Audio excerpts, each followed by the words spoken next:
नमस्कार, मैं हूं आपके साथ मयंक। तो देखिए, फारस की खाड़ी में और होर्मुज में ईरान ने दिखाया है अबू मेहदी का जलवा। देखिए, अबू मेहदी ईरान की वो मिसाइल है जिसका बहुत ज़बरदस्त तरीके से जो है इस्तेमाल किया गया और जिसका प्रदर्शन किया गया फारस की खाड़ी में और होर्मुज में। हम ये समझने की कोशिश करेंगे आखिर कैसे पिछले 48 घंटे में जो ईरान ने वॉर ड्रिल करी है फारस की खाड़ी में, समंदर में और होर्मुज इलाके में, उसकी वजह से कैसे अमेरिका को पीछे हटना पड़ गया। देखिए, मैंने वीडियो बनाया था, पिछला कल ही वीडियो बनाया था कि कैसे अब्राहम लिंकन जो है वो पीछे हो गया, ईरान के करीब पहुंच गया था, ओमान की खाड़ी में होर्मुज के इलाके की तरफ आगे बढ़ रहा था, लेकिन उसे पीछे हटना पड़ा और वो अब अरब सागर में है। मैंने समझने की कोशिश की आखिर वो क्या वजह थी जिसके कारण अब्राहम लिंकन को और बाकी जो डिस्ट्रॉयर्स हैं अमेरिका के जो ईरान के करीब पहुंच चुके थे उन सबको पीछे हटाना पड़ गया। क्यों अमेरिका ने उन्हें पीछे हटाया? इसकी जो सबसे बड़ी वजह मुझे निकल के आई और मैंने बात की कई एक्सपर्ट से, इसकी सबसे बड़ी वजह थी ईरान की अबू मेहदी मिसाइल। अब ये अबू मेहदी मिसाइल की क्या खास बात है और कैसे इसका जो है जबरदस्त प्रदर्शन किया ईरान ने होर्मुज में और फारस की खाड़ी में, वो देखिए। सबसे पहली बात, अबू मेहदी जो मिसाइल है, इस मिसाइल की सबसे खास बात यह है कि यह समंदर के नीचे से फायर हो सकती है। ध्यान से समझिए आप कि आपने मिसाइल्स देखी, सरफेस से फायर हो रही हैं, एयर से फायर हो रही हैं, शिप के ऊपर से फायर हो रही हैं, लेकिन इस मिसाइल की खास बात यह है इसे समंदर के अंदर से यानी पानी के नीचे से फायर किया जा सकता है और ये सटीक निशाने पर जाके गिरेगी। यानी देखिए, खास बात ये कि अगर समंदर के नीचे से जब आप मिसाइल फायर करते हैं तो उसको ट्रेस करना, ट्रैक करना बेहद मुश्किल होता है। ये पता नहीं लगाया जा सकता कि समंदर में किस जगह से मिसाइल जो है वो फायर कर दी जाएगी। ये एक सबसे बड़ी वजह थी जिससे अब्राहम लिंकन को बड़ी चुनौती मिल रही थी। अभी मैंने सिर्फ एक खास बात बताई है इस अबू मेहदी मिसाइल की, आगे की भी बात बताते हैं। पहली बात हो गई, समंदर में पानी के नीचे से फायर हो सकती है। दूसरी, इसकी सबसे बड़ी खास बात है ये ईरान की पहली स्टेल्थ टेक्नोलॉजी वाली मिसाइल मानी जा रही है, यानी ये राडार पे पकड़ना बेहद मुश्किल है। देखिए, जो B-2 बॉम्बर्स होते हैं अमेरिका के, आपने उनके बारे में सुना होगा कि वो राडार पे पकड़ नहीं आते, स्टेल्थ टेक्नोलॉजी से बने होते हैं बॉम्बर्स। और ये जो मिसाइल है ईरान की, ये स्टेल्थ टेक्नोलॉजी वाली मिसाइल है, यानी इसको राडार पर पकड़ना बेहद मुश्किल होता है और बेहद तेज गति से चलती है। ये दूसरी खास बात है। तीसरी खास बात, ये अपना रास्ता बदल लेती है, यानी हवा में टारगेट चेंज कर लेती है। देखिए, आपने मिसाइल फायर की, सामने से उसको इंटरसेप्ट करने के लिए मिसाइल फायर हुई, लेकिन ये अपना रास्ता बदल लेगी और अपना टारगेट चेंज कर लेगी। यानी ये एक ऐसी मिसाइल है जो कि हवा में अपने इसके लक्ष्य को जो है बदला जा सकता है। ये इसकी तीसरी खास बात है। इसकी चौथी खास बात, इसकी रेंज है 2500 किलोमीटर। आप अबू मेहदी मिसाइल अगर सर्च करेंगे तो आपको जनरली ये पता चलेगा कि 1000 किलोमीटर रेंज है, जबकि हकीकत ये है कि इस बार फारस की खाड़ी में जो मिसाइल टेस्ट किए हैं ईरान ने, अबू मेहदी मिसाइल जो टेस्ट किया है, इसकी जो लेटेस्ट इंफॉर्मेशन आ रही है कि इसकी रेंज है 2500 किलोमीटर। यानी कि ये वो रेंज थी जिसमें अब्राहम लिंकन उसकी जद में आ रहा था। ये एक बड़ा चैलेंज हो जाता अब्राहम लिंकन के लिए कि अगर ये मिसाइल्स फायर कर दी जाती। देखिए, एक और इसकी खास बात है, जो खबरें छपी जिस तरह से, इट यूजेस आर्टिफिशियल, यही मिसाइल की बात हो रही है, अबू मेहदी मिसाइल की बात हो रही है, it uses artificial intelligence to alter its flight path and fly at low altitude. ये कहा जाता है कि ये एक तो AI का इस्तेमाल करती है, इसकी पांचवी खास बात है, AI टेक्नोलॉजी का इस्तेमाल करती है। ये बेहद कम ऊंचाई पर उड़ती है। देखिए, जो मिसाइल्स ऊंची ऊंचाई पे काफ़ी ज़्यादा अल्टीट्यूड पे उड़ती है और उसके बाद हमला करती है, उसको इंटरसेप्ट करना आसान होता है, लेकिन जो लो ऑल्टीट्यूड पे उड़ती है, बेहद तेज स्पीड और बहुत ही कम ऊंचाई पर उड़ती है, उसको ट्रेस करके डिस्ट्रॉय करना बेहद मुश्किल होता है। तो ये देखिए, आर्टिफिशियल इंटेलिजेंस हो गया, लो फ्लाई पे उड़ती है, इसकी पांचवी विशेषता।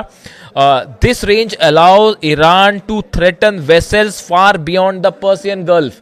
इसकी जो रेंज है 2500 किलोमीटर बताई जा रही है, वो पर्सियन गल्फ गल्फ के अलावा, फारिस की खाड़ी के अलावा भी जो दूर तक जहाज है उनको निशाना बना सकती है। यही वजह है, एक्सपर्ट्स जो बता रहे हैं, जो मैंने रिसर्च की, मैंने कुछ एक्सपर्ट्स से बात की कि भाई अचानक ऐसा क्या हुआ कि जो है तुरंत अमेरिका को अपने जितने वेसल्स हैं वो पीछे खींचने पड़ गए, खासतौर पर अब्राहम लिंकन को पीछे ले जाना पड़ा। देखिए, ये कहा जाता है कई बार कि अमेरिका के पास तो थार्ड है, पेट्रियट है, ऐसे कई तमाम एंटी मिसाइल सिस्टम्स हैं कि ईरान की मिसाइल्स को रोकने के लिए, और कई लगा भी दिए गए, और वो चाइना ने उनके सबके नक्शे भी भेज दिए कि कहाँ कहाँ लगे।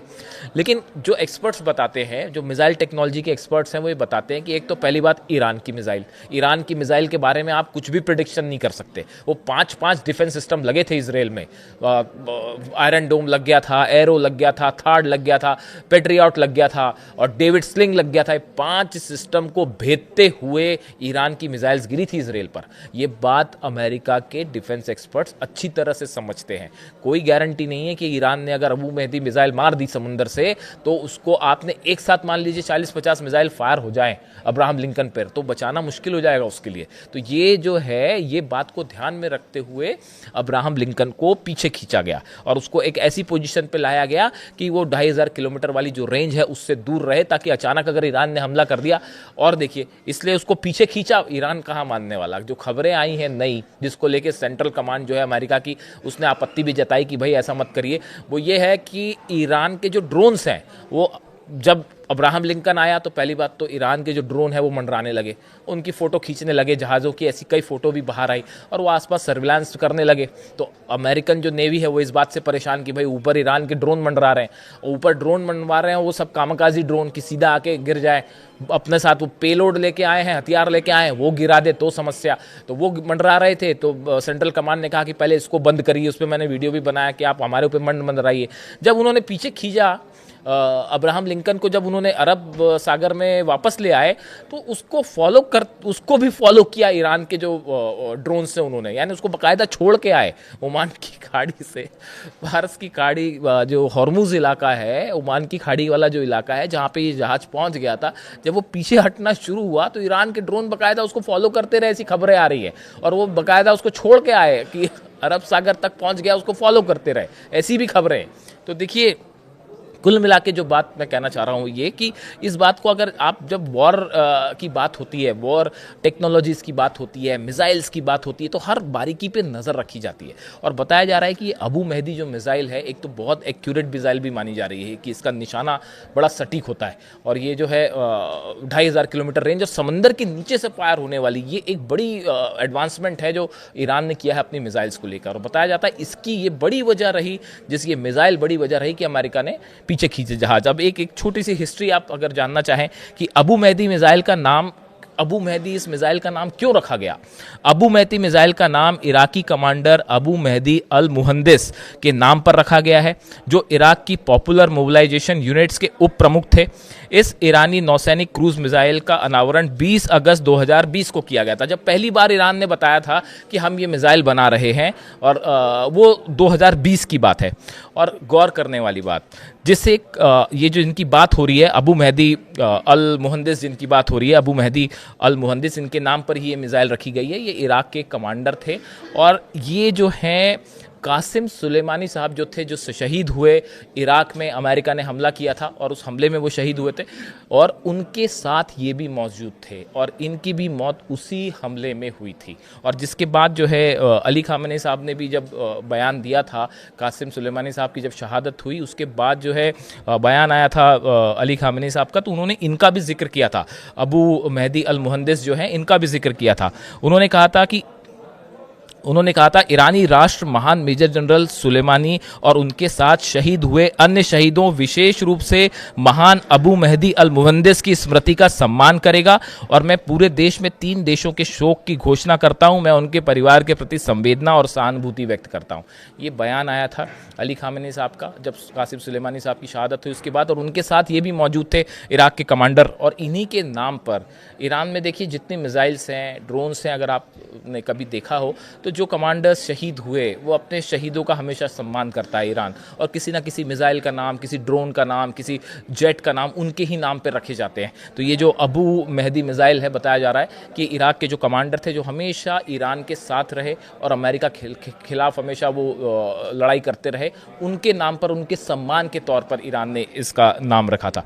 अब देखिए, जो ऐसी की खबरें हैं पिछले कुछ समय में कि अमेरिका और ईरान के बीच में बातचीत की स्थिति बन रही है, और ये कहा जा रहा है कि आने वाले शुक्रवार को बातचीत हो सकती है इस्तांबुल में। लेकिन अभी इसमें बड़ी सारी चीज़ें हैं जो बीच में हैं, और एक नई खबर आनी शुरू हो गई है जिसको लेकर हम अलग से वीडियो करेंगे कि एक बार फिर इजराइल, ऐसा बताया जा रहा है, कुछ जगह ऐसी चर्चाएं हैं कि अचानक इजराइल में बड़ा मिलिट्री मूवमेंट और एयर फाइटर जेट्स की तैयारी शुरू हो गई है। तो यानी क्या अमेरिका पीछे हुआ और क्या इजराइल के जरिए हमले का प्लान है?